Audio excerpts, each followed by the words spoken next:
வணக்கம் மக்களே. இப்போல்லாம் தினம் தினம் நிறைய சிவனடியார்கள் உருவாகிறாங்க. ருத்ராட்சத்துக்கான டிமாண்டும் மார்க்கெட்டில் வளர்ந்துக்கிட்டே போதுங்க. இதை வாய்ப்பாக பயன்படுத்தி நிறைய பேர் டூப்ளிகேட் ருத்ராட்சத்தை மார்க்கெட்டில் விற்கிறாங்க. அதனால் நீங்கள் ருத்ராட்சம் வாங்க நினச்சிங்கன்னா முதல்ல அது உண்மையானதா, அந்த வியாபாரி நேர்மையானவரான்னு யோசிச்சு பார்த்து வாங்குங்க. ருத்ராட்சத்தை பற்றி தெரிஞ்சுக்க இந்த பதிவை முழுசாக கேளுங்க. முதல்ல ருத்ராட்சம்னா என்ன, அதை அணிஞ்சா என்ன ஆகும்லாம் தெரியுமா? ருத்ராட்சம் தான் ருத்ராட்சம். ருத்ரனோட கண்ணீர் துளிகள்லேருந்து உருவானது தான் இந்த ருத்ராட்சம். சிவன் அழிக்கும் தொழில் செய்யறதுனால அவருக்கு ருத்ரன்னு பேர் வந்தது. என்னதான் அழிக்கிற அளவுக்கு கோபம் இருந்தாலும் கருணை கடலும் அவர்தானே. ருத்ராட்சம் உருவான கதை என்னன்னு தெரியுமா? அதை ரெண்டு விதமாக சொல்கிறாங்கங்க. ரெண்டு தரப்பாக மக்கள் பிரியிறாங்க.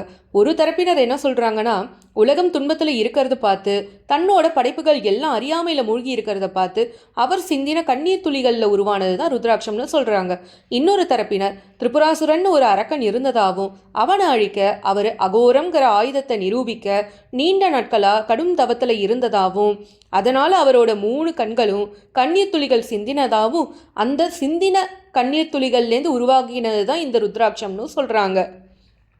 ரெண்டுத்துல எது உண்மையா இருந்தாலும் ருத்ராட்சம் இருக்கிறது உண்மைதாங்க. ருத்ராட்சத்தை அணியறதுனால என்ன பலன்னு இப்போ பார்க்கலாம் வாங்க. மனசை அமைதிப்படுத்துமாங்க, நம்மளோட ஆற்றலை பெருக்குமா. இதை அணியறவங்களை சிவன் தன்னோட கண்ணுக்கு இணையாக பார்த்துப்பாராம். நெகட்டிவ் எனர்ஜிலேருந்து நம்மளை காக்குமா. ஆனால் இதை அணிய சில விதிமுறைகள் இருக்குங்க. அதை ஃபாலோ பண்ணினா மட்டும்தான் பலன் தருமா. இதையெல்லாம் சிவனே பார்வதி தேவி கிட்ட சொல்லியிருக்காராங்க. ருத்ராட்சம் அணியறதோட பலனை பார்த்தாச்சு. ஆனால் விதிமுறைன்னு ஏதோ ஒன்று சொன்னியேம்மா அப்படின்றீங்களா? அதை பார்ப்போம் வாங்க. ருத்ராட்ச மாலை வாங்கின பின்ன அதை நல்லா வாஷ் பண்ணி தொடச்சி முதல்ல நெய்யில் 24 மணி நேரம் ஊற போடணுங்க. அதை மறுநாள் சுத்தமாக க்ளீன் பண்ணிவிட்டு உங்கள் வீட்டில் பசும்பால் இருந்தால் அதுலேயோ, இல்லை பாக்கெட் பால் தான் இருக்குது அப்படின்னா அதில் பச்சைப்பாலை எடுத்து அதுலேயோ 24 மணி நேரம் மறுபடியும் அதை ஊற போடணுங்க. அப்புறம் கடைசியாக 3ஆவது நாள் தான் சிவபெருமானுக்கு பூஜை செஞ்சுட்டு பஞ்சாட்சர மந்திரத்தை ஜபம் செஞ்சுட்டு ஈசனை மனசார சிந்திச்சு அதை அணியணும். நீங்கள் ருத்ராட்சம் அணியறீங்க அப்படின்னா தப்பி தவறி கூட இந்த தப்பெல்லாம் பண்ணிடாதீங்க. முக்கியமான விஷயம், ருத்ராட்சத்தை ரொம்பவே சுத்தமாக வச்சுக்கணுங்க. அழுக்கான கையால் தொடுறதோ இல்லைனா சுத்தம் இல்லாத இடத்துல வைக்கிறதோ கூடாது. நீங்கள் கல்யாணமானவங்கன்னா உடலுறவு கொள்ளும் போது போட்டுக்காதீங்க. பெண்கள் அணியறீங்க அப்படின்னா மாதவிடாய் சமயத்தில் அணியாதீங்க. ருத்ராட்சம் போட்டுக்கிட்டு இருக்கிறவங்க அசைவம் சாப்பிடக்கூடாதுங்க. ஆல்கஹால் பழக்கம் இருந்ததுன்னா மொத்தமாக ஸ்டாப் பண்ணிடணும். அதே போல் ருத்ராட்சம் எல்லா சமயத்துலையும் நீங்கள் போட்டுக்கலாங்க. ஈவன் தூங்கும் போது கூட போட்டுக்கலாம். ஆனால் ஒரு கண்டிஷன் என்னன்னா, இந்த ருத்ராட்சத்தை எந்த ஒரு மெட்டலோடையும் சேர்க்கக்கூடாது, கோல்டு கூடயும் சேர்க்கக்கூடாதுங்க. அதை பார்த்துக்கோங்க.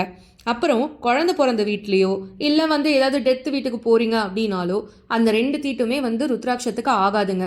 அதனால் அந்த சமயத்தில் நீங்கள் இதை சுவாமி அறையில் கட்டி வச்சுட்டு தாங்க நீங்கள் போகணும். அதே மாதிரி நீங்கள் போட்டுக்கிட்ட ருத்ராட்ச மாலையை இன்னொருத்தவங்களுக்கு தரக்கூடாதுங்க. அதே மாதிரி உங்கள் மாலையை எல்லார்கிட்டையும் காமிக்கக்கூடாது. அதே போல் உங்கள் ருத்ராட்சம் டேமேஜ் ஆச்சு அப்படின்னா அதை உடனே கட்டி புது ருத்ராட்சத்தை அந்த விதிமுறைகளை ஃபாலோ பண்ணி நீங்கள் போட்டுக்கணும். அதே போல் மாலையை அப்பப்போ தொட்டு பார்க்கறது, அதை உருட்டி விளையாடுறது இதெல்லாம் பண்ணக்கூடாதுங்க. ஏன்னா அது ஒன்றும் சாதாரண விளையாட்டு பொருள் இல்லைங்க. அதுக்குன்னு சக்தி அதிகமாக இருக்குது. அதனால் பார்த்து பயன்படுத்துங்க. அதனால் அதோட பலன் உங்களுக்கு முழுசாக கிடைக்குங்க. என்ன மக்களே, ருத்ராட்சம் எப்படி உருவாச்சு, அதை அணியறதுனால என்ன பலன், எப்படி அணியணும், அதை அணிஞ்சா என்னெல்லாம் செய்யக்கூடாதுன்னு நாம் இந்த பதிவில் பார்த்தோம். ஆனால் ருத்ராட்சம் பல டைப்ஸ் இருக்குங்க. அது என்னென்ன, அதை அணிஞ்சா என்ன பலன்லாம் தெரிஞ்சுக்க ஆர்வமாக இருக்கீங்களா? கமெண்ட்டில் சொல்லுங்கள். அடுத்து வர பதிவுகளில் பார்க்கலாம். உங்களுக்கு இந்த பதிவு பயனுள்ளதாக இருந்துச்சுன்னா இதை மற்றவங்களுக்கும் போய் சேரணும்னு நினச்சிங்கன்னா உங்கள் ஃபேமிலி அண்ட் ஃப்ரெண்ட்ஸ்க்கு ஷேர் பண்ணிவிடுங்க.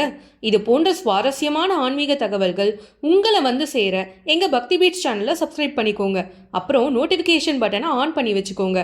மீண்டும் சந்திப்போம் அடுத்த பதிவில்.